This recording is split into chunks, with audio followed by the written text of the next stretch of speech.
اس سے جو محبت کریں گے وہ محبت صاف ستھری اور پاک ہوگی اور اس محبت میں اللہ برکت دے گا. اور یہ بات اللہ نے خود اپنے کلام میں کہی. وَمِنْ آيَاتِهِ أَنْ خَلَقَ لَكُم مِّنْ أَنفُسِكُمْ أَزْوَاجًا لِتَسْكُنُوا إِلَيْهَا. اللہ کی نشانیوں میں سے ایک نشانی یہ بھی ہے کہ اس نے تمہارے لیے تمہاری بیویوں کو پیدا کیا لِتَسْكُنُوا إِلَيْهَا تاکہ تم اپنی بیویوں سے سکون حاصل کرو. زندگی بھر کا زمانے بھر کا سارا غم اور ساری تکلیفیں دور ہو جاتی ہیں جب شوہر گھر میں جائے اور بیوی اور بچوں کا مسکراتا ہوا چہرہ دیکھ لے. میرے پیارے ساتھیوں بیوی آپ کو سکون عطا کرتی ہے. وَجَعَلَ بَيْنَكُمْ مَوَدَّةً وَرَحْمَةً. اور اللہ تبارک و تعالیٰ نے میاں بیوی کے بیچ میں شوہر اور بیوی کے بیچ میں محبت پیدا کی ہے. یہ محبت یہ ریسٹورنٹ میں جا کے نہیں پیدا ہوئی, یہ محبت پارکوں میں جا کر نہیں پیدا ہوئی ہے, یہ محبت سمندر کے کنارے نہیں پیدا ہوئی ہے, یہ محبت اللہ نے پیدا کی اور نکاح کے ذریعے یہ محبت پیدا ہوئی ہے. لہٰذا عشق کرنا اور محبت کا ناٹک کرنا اور اس کے بعد شادی کرنا, اور تجربہ یہ بتاتا ہے کہ جو اس طریقے کے لڑکے لڑکیاں آپس میں محبت کرتے ہیں اور پھر شادی کرتے ہیں, ایسی شادیاں 90% ایسی شادیاں فیل ہو جاتی ہیں, ناکام ہو جاتی ہیں. کہنے والے یہ بھی کہتے ہیں ارے مولوی صاحب جس کے ساتھ ساری زندگی گزارنا ہے پہلے اس کو تھوڑا سمجھ لیا جائے, تھوڑا اس کے ساتھ ٹائم بتا لیا جائے.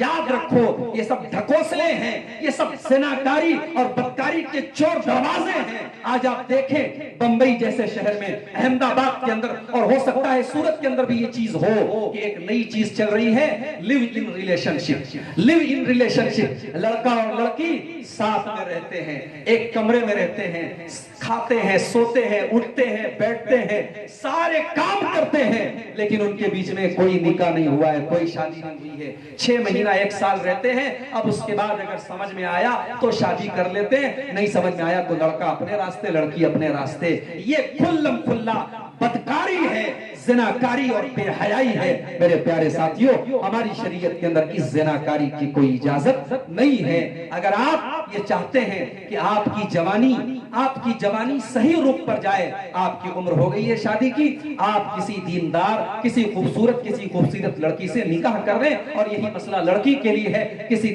دیندار لڑکے سے نکاح کر لے. نکاح کے ذریعے انسان اپنے اس فطری جذبے کو پورا کرے, باقی ہر طریقہ حرام ہے. تیسرا بگاڑ نوجوانوں کے اندر جو تیسرا بگاڑ ہم دیکھ رہے ہیں اس وقت بہت بڑا, وہ یہ ہے کہ ہماری نوجوان نسل کے اندر سے دھیرے دھیرے شرم و حیا ختم ہو رہی ہے. شرم و حیا ختم ہو رہی ہے, چاہے وہ لڑکے ہو چاہے وہ لڑکیاں ہو. شرم و حیا کا جنازہ نکل رہا ہے. مسلمان گھروں کی آج حالت میں بتا رہا ہوں کہ جو کپڑے آج سے 20 سال پہلے جو کپڑے مسلمان اپنے گھر میں دیکھنا پسند نہیں کر سکتا تھا, آج اپنی بہن کو, اپنی بیٹی کو, اپنی بیوی کو لا کر کے پہنا رہا ہے. حیا ختم ہو رہی ہے میرے بھائیوں, شرم ختم ہو رہی ہے, غیرت ختم ہو رہی ہے. بڑے بڑے شہروں کا کہنا کیا ہے, ہمارے مولانا صاحب بیٹھے ہوئے ہیں, ان کے گاؤں میں گیا تھا بہار کے اندر, دیہاتوں کے اندر بھی آج حالات خراب ہو رہے ہیں. بے حیائی کا سیلاب آج شہروں سے اٹھتے ہوئے دیہاتوں تک جا پہنچا ہے. میرے پیارے ساتھیوں جس سماج کے اندر سے حیا نکل جائے, شرم نکل جائے, یاد رکھو سماج کے اندر سے ایک دن ایمان بھی نکل جائے گا. اس لیے کہ جناب محمد رسول اللہ صلی اللہ علیہ وسلم فرماتے ہیں, شعب الایمان کی صحیح روایت ہے, آپ نے فرمایا الایمان والحیاء قرنا جمیعا, حیا اور ایمان دونوں ساتھ ساتھ رہتے ہیں. حیا اور ایمان کا چولی دامن کا رشتہ ہے, حیا اور ایمان ہمیشہ ساتھ رہتے ہیں. فَإِذَا رفیہ احدہما رفیہ الآخر, جس سوسائٹی سے حیا نکل جائے, جس سماج سے شرم چلی جائے, غیرت چلی جائے, اس سماج سے ایمان بھی چلا جائے گا. اگر آج آپ کے محلے سے, آپ کے گھر سے حیا نکل رہی ہے تو مجھے اجازت دیجیے یہ کہنے کی کہ اللہ نہ کرے 10 سال کے بعد اس گھر کے اندر سے جہاں سے آج حیا جا رہی ہے، غیرت جا رہی ہے، اس گھر سے ایمان بھی چلا جائے گا، اس گھر میں بے دینی آ جائے گی، اس گھر میں الحاد آ جائے گا۔ میرے پیارے ساتھیوں، میرے نوجوان ساتھیوں، اپنے اندر حیا پیدا کرو۔ ہمارے پیارے نبی جن کا ہم کلمہ پڑھتے ہیں، ان کے بارے میں صحابہ کہتے ہیں کان اشد حیاء من العذراء فی خدرہا۔ میرے نبی، میرے حبیب، میرے رسول جناب محمد رسول اللہ صلی اللہ علیہ وسلم ایک کنواری لڑکی سے بھی زیادہ، ایک کنواری لڑکی جو ہوتی ہے بڑی حیادار ہوتی ہے، بڑی پاک دامن ہوتی ہے۔ میرے پیارے نبی صلی اللہ علیہ وسلم اس کنواری لڑکی سے بھی زیادہ حیادار اور عفت مآب اور پاک دامن۔ اور ہماری مائیں بہنیں بھی یاد رکھیں، کپڑا جب خریدنے جائیں مارکیٹ میں تو یہ بھی ضرور دیکھ لیں کہ یہ کپڑا آپ کے جسم کو چھپا رہا ہے یا آپ کے جسم کو اور نمایاں کر رہا ہے۔ کہیں ایسا تو نہیں کہ فیشن کے نام پر جو کپڑا آپ اپنے گھر میں لا کر کے پہن رہی ہیں، اس کپڑے نے آپ کو بجائے کپڑا پہنانے کے آپ کو اور ننگا کر دیا ہے۔ اگر واقعی میں ایسا ہے اور ہے، ایسے کپڑے آج ہمارے اور آپ کے گھروں میں پہنے جا رہے ہیں، تو یاد رکھیے میرے نبی کی وہ حدیث جو آپ نے سینکڑوں اور ہزاروں بار سنی ہوگی۔ اللہ کے پیارے نبی صلی اللہ علیہ وسلم فرماتے ہیں کہ میری امت کے کچھ لوگ جہنم میں جائیں گے، ان میں وہ عورتیں بھی ہوں گی، وَنِسَاءٌ كَاسِيَاتٌ عَارِيَاتٌ مُمِيلَاتٌ مَائِلَاتٌ، ایسی عورتیں ہوں گی جو کپڑا پہننے کے باوجود ننگی ہوں گی، مُمِيلَاتٌ، وہ غیر مردوں کو اپنی طرف آکرشت کریں گی، مائل کریں گی، مائلَاتٌ، اور جب وہ چلیں گی ان کے چلنے کا انداز بھی بے حیا عورتوں کی طرح ہوگا، وہ بے حیا عورتوں کی طرح چلیں گی، لا يدخلن الجنہ، ایسی عورتیں جنت میں نہیں جائیں گی، اور جنت میں جانا تو بہت دور کی بات ہے، ولا یجدن ریحہا، وہ تو جنت کی خوشبو بھی نہیں پائیں گی۔ جنت کی خوشبو سے بھی ایسی بے حیا عورتیں محروم ہوگی۔ میرے نوجوان ساتھیوں، آج ہمارے نوجوان کی زبان پر گالیاں دیکھیے آپ، گالیاں، ماں بہن کی گالیاں آج تک یہ کلام ہے۔ آج ہمارا نوجوان فخر سے ایک دوسرے کو گالی دیتا ہے، جبکہ جس نبی کا ہم کلمہ پڑھتے ہیں اس نبی نے کیا تعلیم دی ہے۔ ہائے ہائے، اما عائشہ کہتی ہیں لم یکن فاحشن ولا متفحشن، میرے نبی کی زبان پر گالی تو بڑی دور کی بات ہے، کبھی کوئی گندی بات، کبھی کوئی ولگر بات، کبھی کوئی بیہودہ بات میرے نبی کی زبان پر نہیں آئی۔ میرے نبی اگر کوئی پرائیویٹ بات بھی کبھی آپ کو کرنا پڑتا تھا تو اشارے کنائے میں کرتے تھے تاکہ آپ کی زبان پر وہ الفاظ نہ آئیں جو الفاظ کے اچھے نہ لگیں۔ اللہ کے نبی اپنی زبان کی اتنی حفاظت کرتے تھے، اور آج اسی نبی کا کلمہ پڑھنے والے اور اسی نبی پر جان چھڑکنے کا دعویٰ کرنے والے میرے پیارے ساتھیوں، آج ہماری زبانوں پر کتنی گالیاں ہیں اور کتنے گندے گندے جملے ہیں۔ اللہ ہم سب کی حفاظت کرے۔ یہ تیسرا بگاڑ ہے جو ہم اپنی نوجوان نسل کے اندر دیکھتے ہیں۔ نمبر 4، چوتھا بگاڑ، ذرا سا ہمارا نوجوان بھائی جم چلا گیا، ذرا سا اس کے بازوؤں میں مچھلیاں پھڑپھڑانے لگی تو ادھر دو چار کو مار دیا، ادھر دو چار کو مار دیا، ذرا سا کسی سے ہلکی سی کہا سنی ہوئی اس کو دو پھیٹ مار دیا۔ مار پیٹ کرنا اور گنڈا گردی کرنا آج یہ بھی ہمارے نوجوانوں کا ایک شیوا بن چکا ہے، عادت بن چکا ہے۔ یاد رکھو میرے پیارے ساتھیوں، اپنے جسم کو طاقتور بنانا یہ اچھی بات ہے، طاقتور بنو، جم جاؤ، اپنے جسم کو مضبوط بناؤ، یہ اسلام کی بھی تعلیم ہے۔ اللہ کے پیارے نبی جناب محمد رسول اللہ صلی اللہ علیہ وسلم فرماتے ہیں المؤمن القوی خیر واحب الی اللہ من المؤمن الضعیف، جو طاقتور مومن ہوتا ہے وہ کمزور مومن کے مقابلے میں زیادہ اللہ تعالیٰ کو پسند ہوتا ہے۔ آپ طاقتور بنیں لیکن یاد رکھیں طاقت کا غلط استعمال نہ کریں۔ آپ کی طاقت، آپ کے جسم کی قوت، آپ کی انرجی غلط چیز کے لیے استعمال نہ ہو، ظلم کرنے کے لیے استعمال نہ ہو، ظلم کا مقابلہ کرنے کے لیے آپ کی طاقت استعمال ہونی چاہیے۔ آپ کسی بے قصور کو، کسی مظلوم پر ظلم نہ کریں بلکہ ظالم کو اس کے انجام تک پہنچائیں۔ آپ کی طاقت صحیح جگہ استعمال ہو، یہ شریعت آپ کو تعلیم دیتی ہے۔ اور یاد رکھو اگر آپ نے کسی پر ناجائز ایک تھپڑ بھی مارا ہے، کسی کے گال پر اگر آپ نے ناجائز ایک تھپڑ بھی مارا ہے تو اس کا بھی قیامت کے دن آپ کو حساب دینا پڑے گا۔ اللہ کے پیارے نبی جناب محمد رسول اللہ صلی اللہ علیہ وسلم فرماتے ہیں میری امت کا سب سے غریب انسان، سب سے فقیر اور سب سے کمزور انسان وہ ہوگا جو قیامت کے دن روزہ نماز لے کر کے آئے گا، صدقہ زکوٰۃ لے کر کے آئے گا، حج اور عمرہ لے کر کے آئے گا، وَيَأْتِي قَدْ شَتَمَ هَذَا لیکن کسی کو گالی دی ہوگی، وَضَرَبَ هَذَا کسی کے اوپر ہاتھ اٹھایا ہوگا، وَأَكَلَ مَالَ هَذَا کسی کا مال ناجائز کھایا ہوگا، اس نے ظلم کیا ہوگا لوگوں کے اوپر، اور اس ظلم کرنے کی وجہ سے اللہ کے پیارے نبی فرماتے ہیں کہ اس کی نیکیاں ان تمام لوگوں کو دے دی جائیں گی جس کے اوپر اس نے ظلم کیا تھا، جس کو تھپڑ مارا تھا، جس کو گالی دی تھی، جس کا حق مارا تھا، اور جب اس کی نیکیاں ختم ہو جائیں گی تو ان لوگوں کے گناہ اس کے اوپر لاد دیے جائیں گے، فَيُطْرَحُ فِي النَّارِ اور اس کے بعد اس کو جہنم میں پھینک دیا جائے گا۔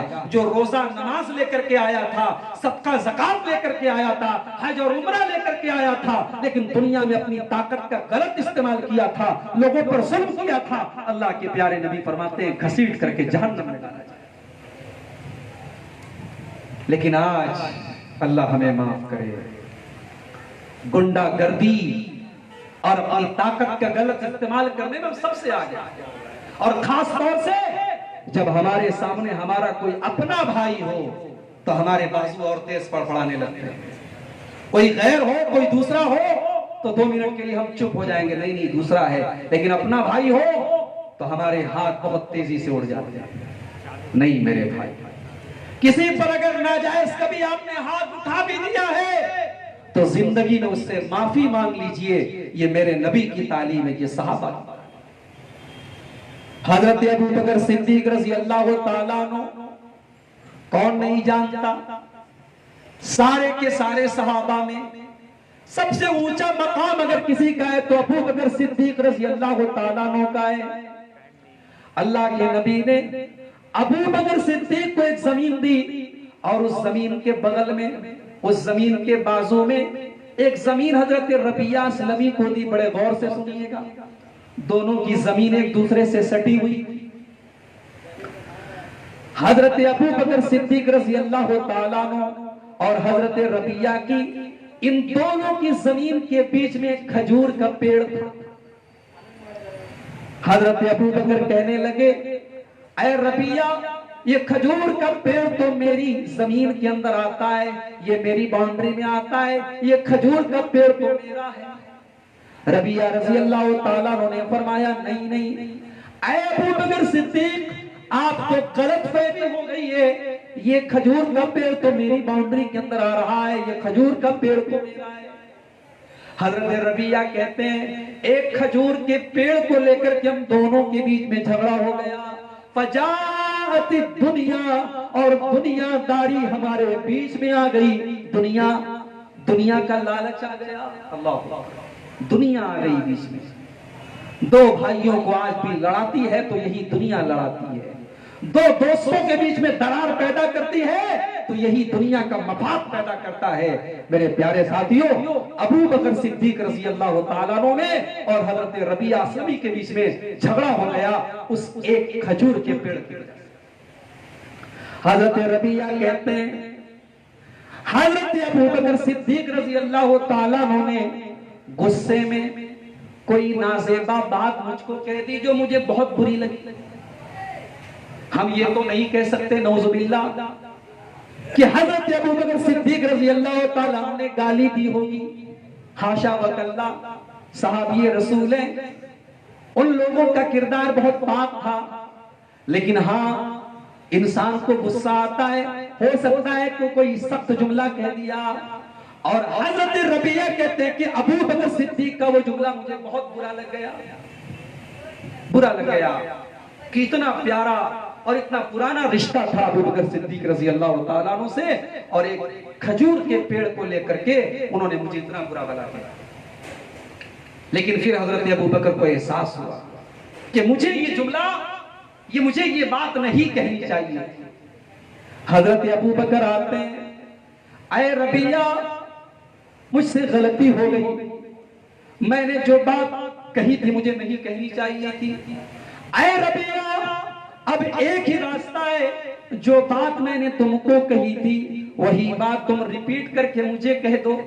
جو جملہ میں نے تمہارے لیے استعمال کیا تھا وہی جملہ تم میرے لیے استعمال کر دو, تاکہ معاملہ برابر برابر ہو جائے اور اللہ کے یہاں میری پکڑ نہ ہو. حضرت ربیہ نے کہا کہ نہیں, میں کیسا ایسا جملہ کہہ سکتا ہوں, آپ اللہ کے رسول کے سب سے جلیل القدر صحابی ہیں, میں آپ کے لیے ایسا جملہ نہیں بول سکتا. حضرت ابو بکر نے کہا نہیں, تمہیں یہ جملہ کہنا پڑے گا, وَإِلَّا اسْتَعْدَيْتُ إِلَىٰ رَسُولِ اللَّهِ صلی اللہ علیہ وسلم, ورنہ میں یہ معاملہ لے کر کے اللہ کے رسول کے پاس. چنانچہ حضرت ابو بکر صدیق رضی اللہ تعالیٰ عنہ یہ مسئلہ لے کر کے اللہ کے رسول کے پاس جانے لگے, اور پیچھے پیچھے حضرت ربیہ بھی جا رہے ہیں. راستے میں حضرت ربیہ کے خاندان کے, ان کے گھر کے کچھ لوگ مل گئے. انہوں نے کہا ربیہ کیا معاملہ ہے؟ حضرت ربیہ نے پوری بات بتائی, پورا معاملہ بتایا. تو خاندان کے لوگوں نے کہا کہ اے ربیہ, غلطی تو ابو بکر سے ہوئی ہے, تم کیوں پیچھے پیچھے جا رہے ہو؟ غلطی تو ابو بکر نے کی ہے, ابو بکر صدیق نے ایسا جملہ کہا ہے, اب وہ معافی مانگیں گے, تم کیوں پیچھے پیچھے جا رہے ہو؟ حضرت ربیہ رضی اللہ تعالیٰ عنہ نے کہا اے میرے خاندان کے لوگوں, اے میرے قبیلے کے لوگوں, کیا تمہیں معلوم نہیں ہے یہ ہستی کون ہے؟ یہ حضرت ابو بکر صدیق رضی اللہ تعالیٰ عنہ ہیں, یہ اللہ کے رسول کے سب سے محبوب صحابی ہیں. اگر اللہ نہ کرے یہ اللہ کے رسول کے پاس جا کر کے یہ بات کہہ دیں اور اللہ کے رسول کو غصہ آ جائے, اور پھر اللہ کے رسول کے غصے کی وجہ سے اللہ کو غصہ آ جائے, تو میری تو دنیا اور آخرت برباد ہو جائے گی. نہیں, میں جا رہا ہوں تاکہ معاملے کو سنبھالنا. جب حضرت ربیہ پہنچے تو حضرت ابو بکر صدیق رضی اللہ تعالیٰ عنہ نے پوری بات اللہ کے رسول صلی اللہ علیہ وسلم سے بتا دی تھی کہ اللہ کے نبی ایسا ایسا میرے ساتھ معاملہ ہوا ہے. اللہ کے رسول نے پوچھا اے ربیہ, یہ کیا معاملہ ہو گیا ہے تمہارے بیچ میں, ابو بکر صدیق کے بیچ میں؟ کہا اے اللہ کے نبی, کھجور کے ایک پیڑ کو لے کر کے ہمارے اور ان کے بیچ میں جھگڑا ہو گیا, اور اے اللہ کے نبی, ابو بکر صدیق رضی اللہ تعالیٰ عنہ نے غصے میں کوئی سخت بات مجھے کہہ دی ہے, اب وہ یہ چاہتے ہیں کہ میں وہی بات ان کو کہہ دوں. اے اللہ کے نبی, میں ایسا نہیں کر سکتا, میں ایسا نہیں کہہ سکتا. نبی اکرم نے فرمایا اے ربیہ, تم بالکل صحیح کہہ رہے ہو, تمہیں ایسا کہنے کی کوئی ضرورت نہیں ہے, تم صرف اتنا کہہ دو یغفر اللہ لک ابا بکر, اے ابو بکر جاؤ اللہ تمہیں معاف کرے, اے ابو بکر تم سے غلطی ہو گئی, تم سے خطا ہو گئی, جاؤ تمہیں اللہ معاف کر دے, تم اتنا کہہ دو. حضرت ربیہ کہتے ہیں جب میں نے یہ جملہ کہا یغفر اللہ لک ابا بکر, اے ابو بکر میں اپنی طرف سے بھی آپ کو معاف کرتا ہوں, اور جائیے اللہ بھی آپ کو معاف کرے. جب میں نے یہ جملہ کہا میں نے کیا دیکھا, ذرفت عیناہ, حضرت ابو بکر کی آنکھوں سے آنسو بہ رہے, حضرت ابو بکر زار و قبار ہو رہے. یہ صحابہ تھے میرے پاس, ان کے بیچ میں کہاں سنی ہو گئی تو ایک دوسرے سے معافی مانگ لیتے تھے. آج ہمارے اور آپ کے بیچ میں ذرا سی باتوں پہ لاٹھی ڈنڈے, یہاں تک کہ ہتھیار تک نکل جاتے ہیں. اللہ ہم پر رحم کرے. طاقت اگر آپ کے پاس ہے, طاقت کا غلط استعمال مت کیجئے. ہمارے نوجوانوں کے ساتھ یہ بہت بڑا مسئلہ ہے. پانچواں بگاڑ جو اپنی نوجوان نسل کے اندر ہم دیکھ رہے ہیں, پانچواں بگاڑ یہ ہے کہ ہماری نوجوان نسل کی ایک بڑی تعداد آج نشے کا شکار ہے, اور وہ نشہ گٹکھا سے شروع ہوتا ہے, گٹکھا اور سگریٹ اور بیڑی سے شروع ہوتا ہے, اور جا کر کے ختم کہاں ہوتا ہے؟ ڈرگس کے اوپر. اسی گجرات کے سورت سے بہت زیادہ دور نہیں ہے بمبئی کی سرزمین. بمبئی میں ایک جگہ ہے ممبرا, پورا مسلم علاقہ ہے. اسی ممبرا کے اندر ایک نشیلا پاؤڈر تھا, ایک ڈرگس تھا جو مسلمان نوجوان کثرت سے استعمال کر رہے تھے, اور وہاں کے ڈاکٹروں نے یہ رپورٹ دی کہ یہ اتنا خطرناک پاؤڈر ہے کہ اس کو جو لڑکے استعمال کر رہے ہیں ان کی پوری اکڑیاں دھیرے دھیرے گل رہی ہیں, اور 6 مہینے کے اندر ان کا کام ختم ہو جائے گا. اس طریقے سے ڈرگس مسلمانوں کے علاقوں میں اور نوجوانوں کے اندر سپلائی ہو رہا ہے, اور ہمارا نوجوان اس کو استعمال کر رہا ہے. میرے پیارے ساتھیوں, جس مذہب کے اندر, جس شریعت کے اندر یہ کہا گیا ہو کہ ما اسکر کثیرہ فقلیلہ حرام,